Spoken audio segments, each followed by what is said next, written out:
العلم أشراف مطلوب وطالبه لله أكرام من يمشي على قدمه. العلم نور مبين يستضيء به أهل السعادات والجهال في الظلم. طيب نبدأ. إن الحمد لله نحمده ونستعينه ونستغفره ونعوذ بالله من شرور أنفسنا ومن سيئات أعمالنا. من يهده الله فلا مضل له ومن يضلل فلا هادي له، وأشهد أن لا إله إلا الله وحده لا شريك له، وأشهد أن محمدا عبده ورسوله، وبعد. So this is the second level, inshallah, the intermediate level of al-Qawaa'id al-Fiqhiyyah, studying the manzuma of the lines of poetry of Shaykh Abdurrahman ibn Nasir as-Sa'di rahmatullahi alayhi rahmatan wasi'ah. As is the norm, the first lesson is always like a muqaddimah or an introduction. Now, the book that you've got in front of you, or the pages that you've got in front of you, are an introduction into this ilm that we're about to study. So it's muhimmatun wa muqaddimatun fi ilm al-qawaa'id al-fiqhiyyah. It is important points and an introduction into this knowledge of, or this science of al-Qawaa'id al-Fiqhiyyah. As you can see, Markaz al-Islam and al-Marhala al-Mutawassita, which is the intermediate level. طيب. As you can tell by the title, it is Qawaa'id al-Fiqhiyyah, which means it is to do with fiqh. It serves fiqh. Al-Ulum al-Islamiyya, the science of Islam, are many. There's al-Aqidah al-Islamiyya, al-Aqidah al-Islamiyya. And there are certain different books that the scholars have authored in the field of Aqidah. And there are different books that students of knowledge study. And there are levels in their studying of Ilm al-Qawaa'id, Ilm al-Aqidah. مثلا, starting with أصول الثلاثة, القواعد الأربعة, نواقض الإسلام, كتاب التوحيد, كشف الشبهات, العقيدة الواسطية, الطحاوية, and so on. So there are certain books that are studied in the ilm of al-Aqidah. Then there is al-Hadith, Ulum al-Hadith.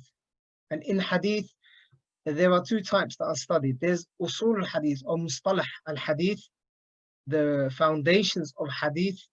What is authentic Hadith? What is a da'if Hadith? Sahih, da'if, Hassan, the meaning of Hassan, the meaning of da'if, the conditions, and so on. Then there's Hadith in terms of the ahkam and the riwayat that are derived from the actual Hadith. Then we go into Quran, or then there is Al-Quran wa ulumuhu, Al-Quran and all of the sciences relating to Al-Quran that serve the understanding of the Quran, from tafsir, from qira'at, from tajweed, and so on. Then we have Al-Lugha al-Arabiyyah. Al-Lugha al-Arabiyyah is from the sciences of the religion. So just because the Arabic language is a language, it doesn't mean that it has nothing to do, or it is independent from the Islamic sciences that we can study. La, al-Arabiyyah is from the deen. And a person learning the Arabic language, if they have the intention of understanding the Kitab of Allah subhanahu wa ta'ala and the Sunnah of the Messenger sallallahu alayhi wasallam, then this is a Sunnah, and it comes under, this is mustahab, and it comes under ibadah. طيب. So in Arabiya, اللغة العربية, there's نحو والصرف والتعبير والقراءة and كتابة and so on. Then we have al-fiqh. Then we have علم الفقه. Now علم الفقه is to do with the a'mal, or the af'al al-mukallafin, the actions of the mukallafin, the actions of those who have been given the burden of responsibility, those who Allah Jalla wa Ala is referring to when he says وَمَا خَلَقْتُ الْجِنَّ وَالْإِنسَ إِلَّا لِيَعْبُدُونَ. طيب, we shall see the meaning of fiqh. Lakin, within fiqh itself, there are other sciences that serve al-fiqh. There are other sciences that serve al-fiqh. For example, مثلا, usul al-fiqh. And we shall see what usul al-fiqh is. The foundations of fiqh. That is a science from the sciences of al-fiqh. So it serves al-fiqh. Then we have al-Qawaa'id al-Fiqhiyyah, the principles of al-fiqh. Again, this or this knowledge or this science of al-Qawaa'id al-Fiqhiyyah, it serves the important or the mother sub-science of al-Fiqh. Then we have Maqasid al-Sharia, Maqasid al-Sharia, which is the objectives of the Sharia, the objectives of the Sharia of Islam. In reality, Maqasid al-Sharia is a juz, or is a mabhath, a part of ilm usul al-fiqh. Ala kulli hal, then we have ayat al-ahkam. Ayat al-ahkam. The ayat al-ahkam are those verses in the Quran of Allah subhanahu wa ta'ala that are pertaining to, or that pertain to the actions of the mukallafin, the actions of the Muslims and the non-Muslims and so on. The scholars mention that there are about 500 ayat when it comes to ayat of al-ahkam. And these ayat al-ahkam are studied separately to tafsir. So, مثلا, we see in the Quran, there are verses that talk about qasas. مثلا, Surah Yusuf. The whole of Surah Yusuf is a qissa Nabi Yusuf. طيب. The story of Prophet Yusuf alayhi salam. Then there's the story of Ibrahim alayhi salam, the story of Musa, and so on. Lakin also in the Quran, we find that there are a certain type of verses that are called ayat al-ahkam, which rulings are derived from. Rulings are derived from. مثلا الطلاق مرتان. Talaq is 2 times. That is a verse from the ayat of al-ahkam. Inheritance. يوصيكم الله في أولادكم, so on. All of these verses are ayat al-ahkam. Jihad and so on. Zakat. All of these ayat that are in the Quran, they are called ayat al-ahkam, the verses that you can derive rulings from. So fiqh is also taken from the ayat al-ahkam. Like in these ayat al-ahkam, they go under al-fiqh. Then we have ahadith al-ahkam. Ahadith al-ahkam. Those ahadith pertaining to the rulings that can be derived from the ahadith of the Prophet sallallahu alayhi wa sallam. فمثلا الآن بلوغ المرام, or مثلا عمدة الأحكام. These are ahadith which rulings are derived from. So مثلا بلوغ المرام, you see كتاب الطهارة, باب الآنية, الوضوء, and so on. الوضوء, الصلاة, الحج, الزكاة, and so on. Likewise, عمدة الأحكام. You won't find in these ahadith, in these books, in بلوغ المرام مثلا, or عمدة الأحكام, you won't find in it verses relating to tafsir, unless it has a direct connection to the hukum of al-fiqh. You won't find the descriptions of the Prophet sallallahu alaihi wasallam unless there's a direct ruling, or unless it's part of a hadith that has a ruling in it, and so on. So ala kulli hal, we have these ayat and these ahadith. Then we have fiqh al-madhabi and fiqh al-muqaran. Fiqh al-madhabi is fiqh based on a specific madhab. The madhahib that are known today, مثلا the madhab of the Hanafiya, the madhab of the Malikiya, the Hanabila, and the Shafi'iyya. Then we have the opposite to that, which is fiqh al-muqaran, which is fiqh, comparative fiqh, or comparative law. So it is not only based on a madhab, like it is based on aqwal and tarjih, and saying this is more rajih, and so on. So these ahkam, or these different sciences within themselves, and also not to forget al-madkhal or tariq al-fiqh, the madkhal or introduction into fiqh, or tariq al-fiqh, the history or the evolution of fiqh. That is also one of the sciences that are studied as fiqh. Ala kulli hal, al-Qawaa'id al-Fiqhiyyah comes under the umbrella of al-fiqh. These qawaa'id serve ilm al-fiqh. So when we're studying manhaj al-salikin, we're studying fiqh.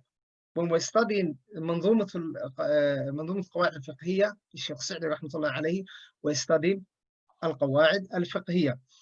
And it's important as an introduction when a student wants to learn any science, whether it's ilm al-hadith, ilm al-aqidah, ilm al-Quran, ilm al-fiqh, any science that the person wants to study, the student wants to study, Shaykh Sulaiman hafidhahullah says, it is important, بل يجب على طالب العلم أن يتعلم فوائد كل علم قبل دراسته ويتعرف على مهماته التي لا يسعه الجهل فيه أو به. It is wajib for the student of knowledge ويتعرف على مهماته. نعم, it is wajib for the student of knowledge to study the benefits of every knowledge. Every science, every science that they want to study, the student wants to study, it is wajib for them to study its benefits and get to know its most important components and its most important parts that it is not befitting for him to be ignorant of. And the ilm of al-Qawaa'id in general is very important. The ilm of Qawaa'id and usul is very important. We shall see that when we're talking about the benefits of al-Qawaa'id al-Fiqhiyyah and usul al-Fiqh. Imam Abdurrahman Nasir al-Sa'di rahmatullahi alayhi, he mentions in his kitab طريق الوصول إلى علم المأمول, whilst he was praising the books of Shaykh, or while praising the books of Shaykh al-Islam ibn Taymiyyah rahmatullahi alayhi, after praising it in a few lines, he mentions why the books of Shaykh al-Islam ibn Taymiyyah are different to the books and the works of other scholars. So he says rahmatullahi alayhi, ومن أعظم ما فاقت به غيرها أو غيرها ومن أعظم ما فاقت به غيرها وأهمه, and from the most important things, or from the most important reasons why it has overtaken its other works or other books, and its most important part, or the reason why it's important, وتفردت على سواها, and it is independent or separate, and it separates itself from all of the other works and all of the other books written by the scholars. أن مؤلفها, that its author Shaykh al-Islam rahmatullahi alayhi, يعتني غاية الاعتناء, he gives a lot of importance بالتنبيه على القواعد الكلية. He gives a lot of importance in raising awareness and teaching the student, or teaching the qari, and bringing to his attention the qawaa'id al-kulliyah, the general rulings, the general principles, wal-usul al-jami'ah, and the foundations that combine a lot of things, the comprehensive usul, foundations, wat-tawabit al-muhida, and the tawabit, meaning the usul, or the principles that combine many different masail, the usul that combine many different masail, في كل فن من الفنون التي تكلم بها. So he combines the usul and the foundations of every field that he is talking about, every subject that he is talking about. So Shaykh al-Islam rahmatullahi alayhi, although his books are many, like for every book that he's talking about, or for every subject that he's writing about, he mentions its most important principles that you can derive rulings from. So مثلا, you will find in a lot of his books, مثلا al-Wasatiyyah, al-Hamawiyyah, al-Tadmuriyyah, they are based on principles that help you understand the remainder of the book, the next chapter and the chapter that comes after it.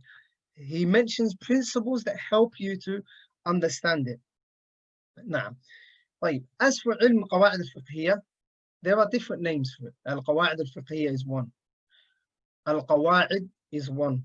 Al-Qawaa'id, just Al-Qawaa'id, principles.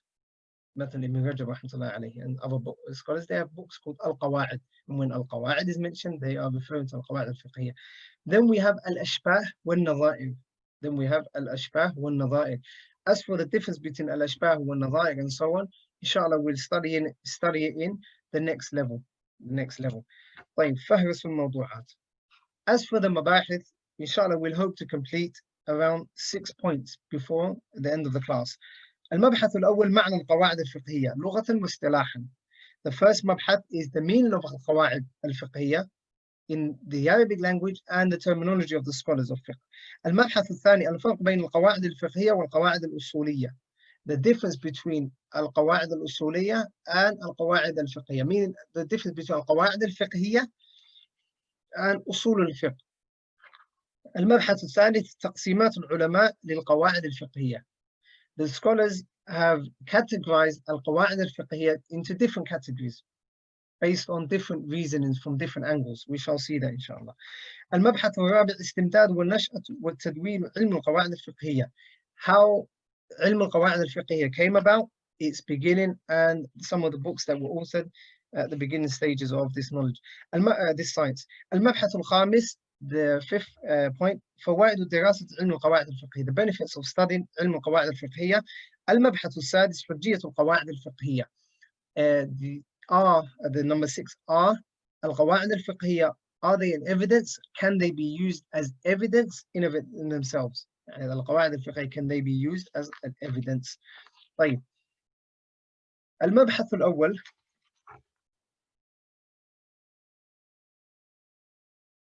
المبحث الأول, as you can see from the title, we have القواعد الفقهية, القواعد الفقهية, or قواعد الفقهية, قواعد الفقهية. So that is تركيب إضافي, يعني قواعد الفقهية, the principles pertaining to fiqh. That is similar to al-Qura or al-Kitab. And anytime you have a word that consists of mudaf, mudaf ilayhi, or two parts, when you're defining it or when you're mentioning its definition and talking about its terminology, you have to separate it and talk about two different points, two different aspects. Individually, what do these words mean? مثلا قواعد الفقهية, individually, what is قاعدة and what is fiqh?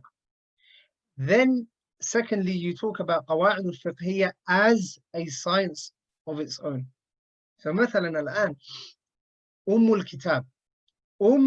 If I were to ask you what does mean, all of you would say mother, the mother that bore you.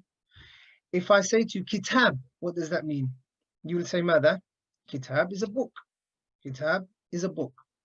However, when I say to you kitab, what does kitab mean? That's a question. What does kitab mean? When we're talking about terminology,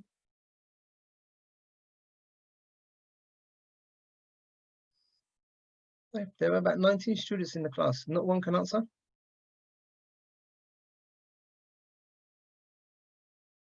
Naam, Surah Al-Fatiha. That is the meaning of al-Kitab. طيب, مثلا الآن القرى. القرى. Again, mother. Al-Qura, villages or towns. طيب. If you put in one sentence and qura in another sentence, they each have a different meaning. Like if we say al-Qura, what does that mean? What does al-Qura mean when we're talking about certain terminology from a sharia perspective? Qura. What does Qura mean?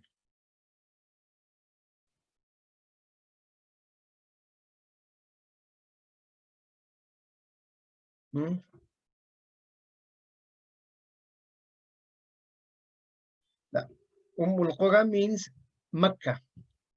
Mecca is Qura. However, there's also a university called Qura, and it's a name for the university. Like in what is being referred to in the Quran, when Qura is being mentioned, and in the Sharia is Mecca. Therefore, we have two words that have different meanings when they are on their own, and then they have a different meaning when put together. Like, as for what they mean individually, we have to talk about qaida and then fiqh. Qaida and then fiqh. Al-qaida or al-qawaa'id is the plural of qaida. Al-qawaa'id is plural and the singular form is qaida. And qaida has different meanings. From them, al-thabat wal-istiqrar. Al-thabat wal-istiqrar. So from the meanings of al-qawaa'id or al-qaida is al-thabat wal-istiqrar. Stability, deep-rootedness, or something being well placed. That is one of the meanings. Al-thabat wal-istiqrar. مثلا قال الله سبحانه وتعالى والقواعد من النساء اللاتي لا يرجون نكاحا فليس عليهن جناح إلى آخر الآية. when Allah subhanahu wa ta'ala was talking in Surah An-Nur regarding those women, regarding the hijab and so on, Allah Jalla wa Ala talked about وَالْقَوَاعِدُ مِنَ النِّسَاءِ. They are those women who stay in their homes, who are older, that are slightly older, that obviously مثلا العجوزات.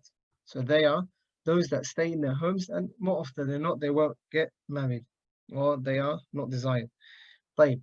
المعنى الثاني, the second meaning of القاعدة is أساس الشيء وأصوله. The asas, or the foundation of something, the foundation of something. مثلا Allah subhanahu wa ta'ala says وإذ يرفع إبراهيم القواعد من البيت وإسماعيل ربنا تقبل منا إلى آخر الآية.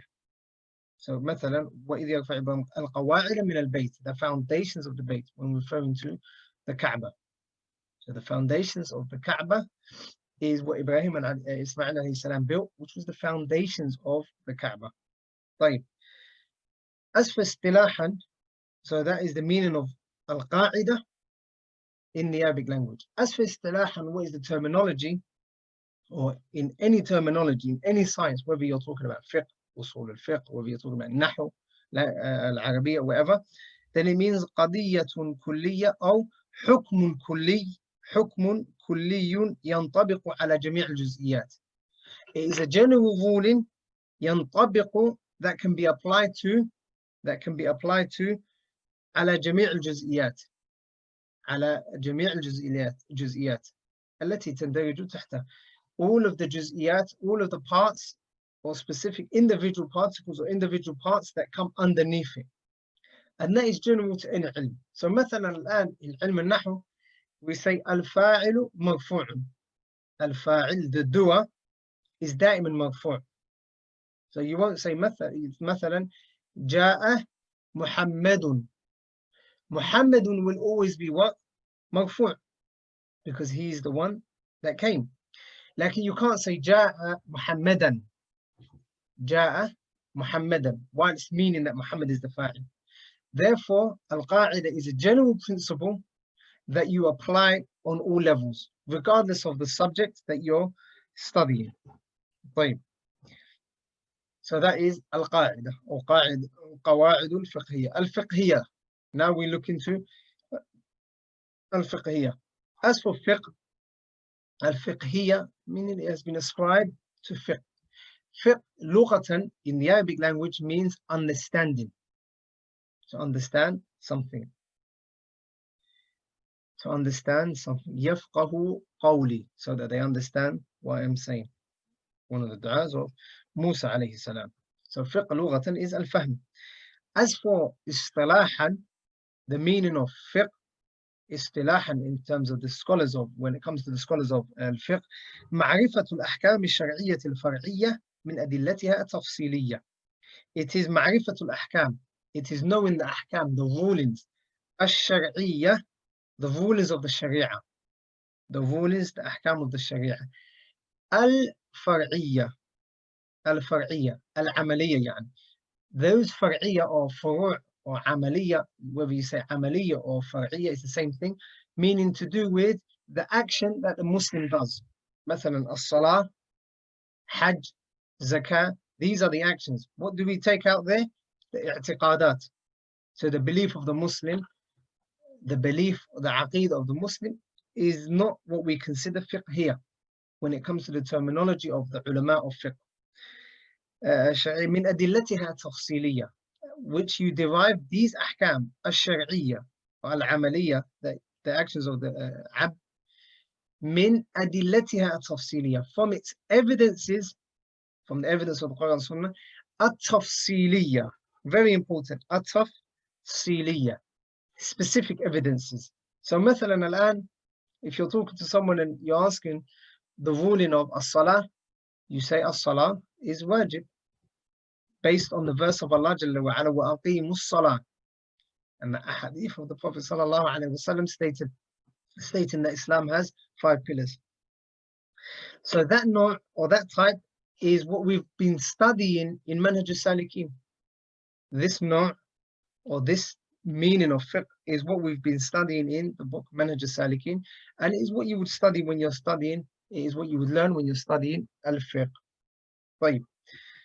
So that is the meaning of قواعد القواعد أو قواعد الفقهية individually. So قاعدة and fiqh.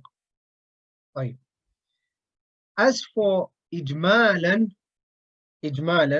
when we combine قواعد الفقهية, we now have a science called قواعد الفقهية, and we want to know, what does that science mean? What is it? So when we put these two together, what do we mean? So like when we put Kitab together, we had a meaning of what? Like Fatiha. Qura, when we put that together, we had the meaning of Mecca. طيب. As for the meaning or the definition of al-Qawaa'id al-Fiqhiyyah or Qa'ida al-Fiqhiyyah, it is قضية كلية يتعرف منها حكم الجزئيات الفقهية مباشرة. حكم الجزئيات الفقهية مباشرة في أكثر من باب. طيب. قضية, what we say, حكم كلي أو قضية حكم. A general ruling, كلي, which is comprehensive, a ruling which is comprehensive, or the knowledge that deals with comprehensive rulings, يتعرف, that by way of it you learn and you get to know. So يتعرف, you get to know, like in بعد جهد, after giving much effort. So there's a difference between يعرف ويتعرف. There's a قاعدة, الزيادة في المبنى زيادة في المعنى in the Arabic language. طيب. يتعرف منها, that you know by way of it, by these general rulings, these comprehensive rulings. منها حكم الجزئيات, you get to know the ruling of different جزئيات, different parts of a mas'ala. Al-Fiqhiyyah, these masail, these issues being masail which are fiqhiyyah, related to fiqh. By saying fiqh, we have taken away al-aqadiyyah, al-ahkam, al-aqadiyyah or juz'iyat al-aqadiyyah, those pertaining to the aqidah of the Muslim. Mubasharatan, directly, straight away, by way of it, directly. And by way of that, what goes out is, or that is a restriction to take out al-usul al-fiqh. Usul al-fiqh. So that is the difference between قواعد الفقه and usul al-fiqh, which we shall see على كل حال. في أكثر من باب, in more than one chapter. In more than one chapter. مثلا, we say القاعدة الفقهية مثلا الأمور بمقاصدها. الأمور بمقاصدها. Actions or based on the hadith إنما الأعمال بالنيات. الأمور بمقاصدها. Actions are judged according to their intentions, according to the intention of the person. When we're trying to implement that, we can implement it in the chapter of Tahara, purification, in the book of Salah, book of Tahara, book of Salah, book of Hajj, book of مثلا Siyam, and so on. Again, مثلا المشقة تجلب التيسير. That is a hukum kulli. It is a comprehensive ruling that can come underneath, or is come underneath it, or what comes underneath it is just, yeah, different particles, different masail, different issues. So مثلا الآن المشقة تجلب التيسير, meaning المشقة تجلب التيسير, hardship brings about ease. Whenever there's a hardship or difficulty, it brings about ease. So مثلا we can apply that in the book of Kitab al-Tahara. How? If you don't have water, you can do tayammum. لماذا؟ لأن المشقة تجلب التيسير. If you've got water, like you've got a wound, a cast, a big bandage on your left hand, you obviously can't wash it. لكن المشقة تجلب التيسير, meaning you can wipe over it. طيب. الصلاة, when we're on a journey, when you're traveling, you can combine your salah and you can shorten your prayers. لماذا؟ لأن المشقة تجلب التيسير. Hardship brings about ease. So when a person is traveling, they may not find the masjid, they may not find water, and so on. Or they may be busy with other things, or the reason of their journey. Fasting, مثلا, if we apply this qaida, if a person is traveling, they are exempted from fasting. They don't have to fast. Al-mashaqqatu tajlibu at-taysir, and so on. And you can apply that everywhere, all of the chapters of al-fiqh. So we have a general qa'idah, مثلا, we have a general qa'idah. Like underneath this qa'idah, we have different rulings or different chapters that we can apply it on. That is al-mabhath al-awwal, which is the definition of al-Qawaa'id al-Fiqhiyyah. Are there any questions up until this point? Any questions?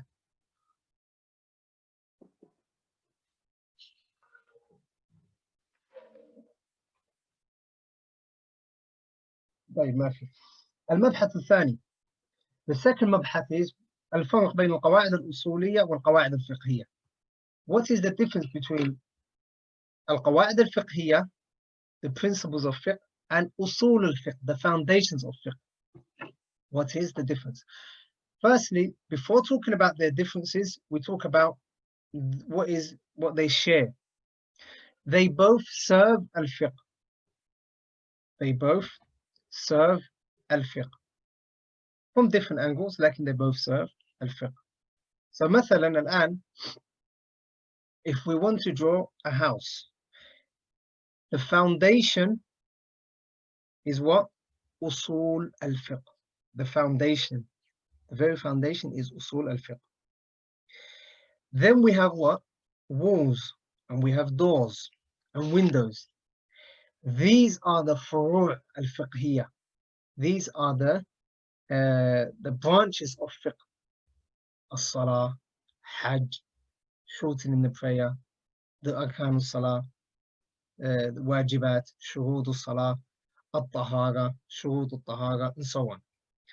These juz'iyat, al-talaq, wal-nikah, all of these are the furu'. So we have the foundation, then we have the doors, the windows, the walls. All of these represent the furu' of the sharia, the branches of the sharia. Then we have the canopy, the saqf, which holds these things together, And this saqf is al-Qawaa'id al-Fiqhiyyah. So when you want to picture the difference between fiqh, usul al-fiqh, and Qawaa'id al-Fiqhiyyah, refer to the house, the example of the house. As for usul al-fiqh, with regards to fiqh, we said that it deals with specific masail. So as-salah wa aqimu as-salah, az-zakah wa atu az-zakah, as-siyam kutiba alaykum as-siyam. It deals with individual masail. لكن أصول الفقه, it is علم يبحث أو يبحث عن أدلة الفقه الإجمالية. It is a knowledge, it is a science that talks about, that looks into the evidences of al-fiqh. The evidences of al-fiqh. So up to here, it's the same as fiqh. لكن here, al-ijmaliyah, that is where they differ. The general, the general adilla, the general evidences. So it won't look into specific evidence. So in usul al-fiqh, you won't find the scholars saying, وَأَقِيمُوا الصَّلَاةِ, the evidence for salah is وَأَقِيمُوا الصَّلَاةِ, the verse of Allah subhanahu wa ta'ala established the prayer. Or the dalil for hajj is this or this. Unless they're using it to prove another mas'ala or to point to another mas'ala. Al-ijmaliyah. طيب عن أدلة الفقه الإجمالي وكيفية الاستفادة منها, and how to take advantage or how to benefit from these evidences. So for example, al-amru lil-wujub. Al-amru lil-wujub. We've taken this principle, this principle in fiqh when we study manhaj salikin. Al-amru yaqtadi al-wujub. A command, al-amr al-mutlaq, the command which is unrestricted, yaqtadi al-wujub, brings about obligation.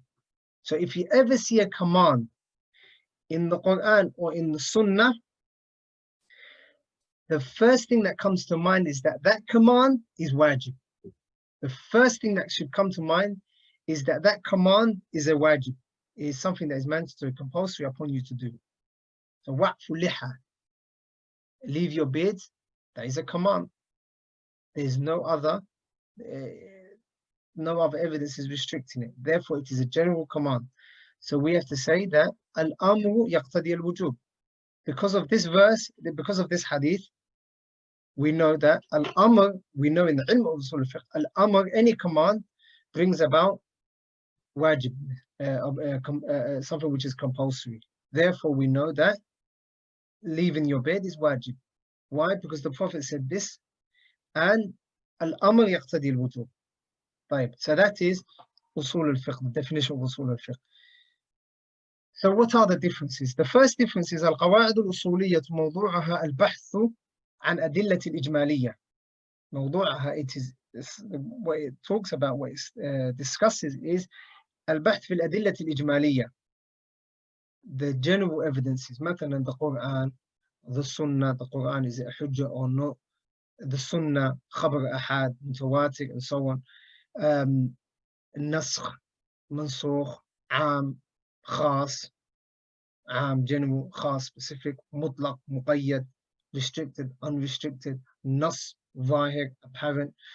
So that is what usul al-fiqh talks about, and how to also derive ahkam from these general rulings. So مثلا al-amru yaqtadi al-ijab or wujub. That is something that when looking into the Quran and the Sunnah, after the scholars looked into the Quran and the Sunnah, they found that every command brings about obligation, unless there's a different dalil, a separate dalil, proving otherwise. وأما القواعد الفقهية المتشابهة, as for القواعد الفقهية, the principles of fiqh that resemble بعضها بعض, then its موضوع is في الأحكام الفقهية أو أفعال العباد. What it talks about is the actions of the ibad, our actions, our af'al. That is what it talks about, the ahkam. Salah is wajib based on this dalil. The Muslim is expected to pray, the Muslim is expected to pay zakat, the Muslim is expected to make wudu, go to hajj, fast, and so on. Now, these ahkam are what the Muslim does. These ahkam are what the Muslim does.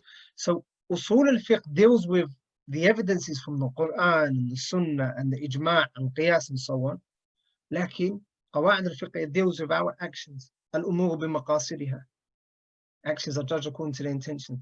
Therefore, if I have the intention to pray dhuhr, then I can't change the intention once I'm in the salah to say I'm going to pray asr. مثلا. Al-mashaqqatu tajlibu at-taysir. Or ad-darar yuzal. Or al-yaqeen la yazulu bi-shak.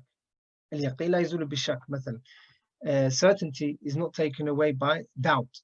So, مثلا, if you're in salah and you're not sure whether you've prayed 3 rak'at or 4 rak'at, you don't refer to ilm usul al-fiqh, like you refer to qawaa'id al-fiqhiyyah. How? Because now you have a qa'id in qawaa'id al-fiqhiyyah saying al-yaqeen la yazulu bi-shak. Doubt is not removed, but certainty is not removed with a doubt. Right. So that's the first. That is the first difference. The second difference, القواعد الأصولية مستنبطة من الألفاظ العربية وما يعود لها من نسخ وترجيح وعموم وخصوص. القواعد الأصولية are taken, or usul al-fiqh is derived from the Arabic language and is derived from the Quran and the Sunnah, and what comes about by way of Quran and Sunnah. مثلا النسخ, when something is abrogated. مثلا the changing of the qibla, or something being abrogated. What is the evidence for what is mansukh? And how do we know what is mansukh, what has been abrogated? Also, the general evidences from the Quran or the general evidence from the Sunnah. That's what usul al-fiqh deals with. أما القواعد الفقهية فهي ناشئة من الأحكام والمسائل المتشابهة. لكن القواعد الفقهية, it only deals with the furu' of the sharia. The furu' of the sharia. So, مثلا, for example, if we have 10 masail, 10 issues, or a sheikh is asked about 10 questions. So we have a sheikh and 10 people from the awam ask him 10 masail, 10 different masail. After answering these 10 masail, he realizes that they all have something in common. They all have something in common. So, مثلا الآن we have a person that comes in to the sheikh and says, Sheikh, I was in Salah and I was praying Isha, and I got confused whether I prayed 2 or 3, 2 rak'at or 3 rak'at. Lakin I based it on 3, without having a firm conviction or without inclining towards any of the 2 numbers, 2 or 3 rak'at. What can I do? So the Shaykh will say to him, what are you certain of? Then the person will say, I'm certain I prayed 2. As for the third one, I'm not sure. The Shaykh will say, okay, type. Base your salah on 2 and carry on with another 2, and then pray sujood sahwi. Right. Then the second person comes to the Shaykh and he says, Shaykh, mathalan, I was making wudu, or I made wudu when I was leaving my home. When I left home to go to the masjid, I made wudu. However, when I got to the masjid, I had a doubt. You know, Shaitan whispering to me and so on, saying, you broke your wudu or you didn't break your wudu. Do I need to make wudu? Do I not need to make wudu? And so on. The Shaykh will say to him, what are you certain of? So the person would say, I'm certain that when I was leaving home, I made wudu. Then the Shaykh would say to him, carry on with your wudu. A third person comes to him and he says, Shaykh, I had an argument with my wife this morning and it got very heated. I said a lot of things that I now regret. I don't know whether I divorced her or not. I don't know whether I said anti taliq, I divorce you. I don't know whether I said it or not. The Shaykh will say, what are you certain of? That you're married to her, that you've done nikah with her, nikah shari'i, or that you've done the divorce? Which are you more certain of? I'm certain that I done the nikah and she was my wife, until a doubt came about, until the rise of a doubt. Until a doubt arose, I was not sure. Like before that point, I was sure that she was my wife. So the Shaykh will answer and say, طيب, she's your wife and your nikah is adi, and leave the shak off. What combines all of these 3 masail? Can anyone answer? What combines these 3 fatawa? So we have a Shaykh, 3 people came to him. The examples are many, like let's use these 3. What combines all of these 3 fatawa that he has given?